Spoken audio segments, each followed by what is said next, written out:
We measure exhaustion by the number of hours spent in bed. In most cases, however, the real disruption occurs during the few seconds we spend looking at a screen like this one. We have built our lives around fixing our fatigue. We track sleep duration on apps, wear afternoon blue light blockers, and pour coffee upon waking. Yet the exhaustion remains.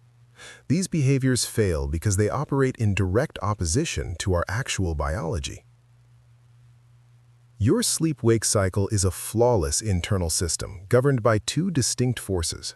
Chronic exhaustion stems from a misalignment of these systems, persisting even when the hours logged under the covers seem sufficient. Recovery is not a math problem of adding up hours. To find real energy, you have to solve the underlying equations of chemical buildup and light timing. The first force is chemical pressure, a biological metric that begins building the exact second you wake up. Throughout the day, your nervous system accumulates a molecule called adenosine. This is the primary driver of fatigue. It builds up hour by hour, creating an unavoidable physiological sleep hunger.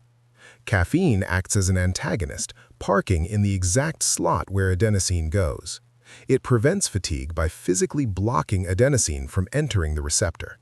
But adenosine waits in a backlog.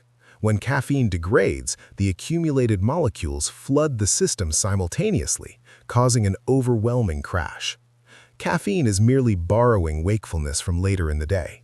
It is biologically incapable of curing the systemic fatigue of the nervous system.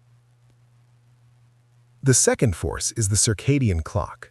It dictates your energy levels completely independently of how much adenosine has built up in your system. Deep in your brain, situated above the roof of your mouth, is the suprachiasmatic nucleus.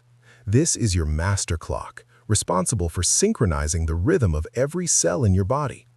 Under normal conditions, a specific sequence occurs daily. Morning sunlight hits the eye, triggering a vital cortisol pulse to wake the body up. That morning spike acts as a biological timer, starting a rigid 14-hour countdown. When it finishes, the brain releases melatonin, the signal for sleep. But paradoxically, the longer you stay awake, the more sensitive your retina becomes to light, reaching peak sensitivity late at night. In the morning, your retinas are actually very insensitive. You need intense photons to trigger the cortisol clock, which is why viewing light through a car window or a house window is 50 times too weak to be effective. By the evening, the situation reverses. Because your eyes are now hypersensitive, even a dim phone screen acts like a blaring alarm to the brain, suppressing dopamine and pushing your melatonin release later into the night. Our modern habits create a tragic irony. We starve our brains of the morning light necessary to wake up, then blast our eyes with the exact artificial light they are too sensitive to handle at night. Leaving this internal clock misaligned leads to severe physical consequences.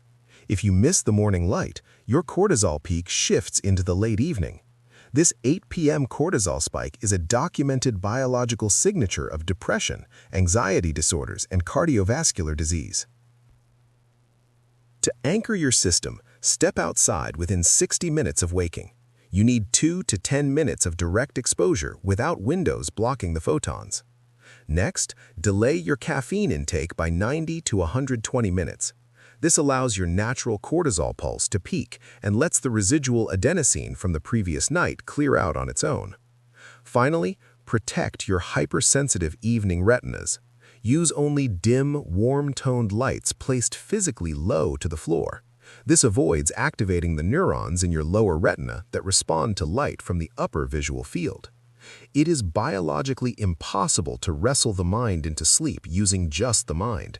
To find rest, you must use the external physical control of light to properly anchor your internal chemistry.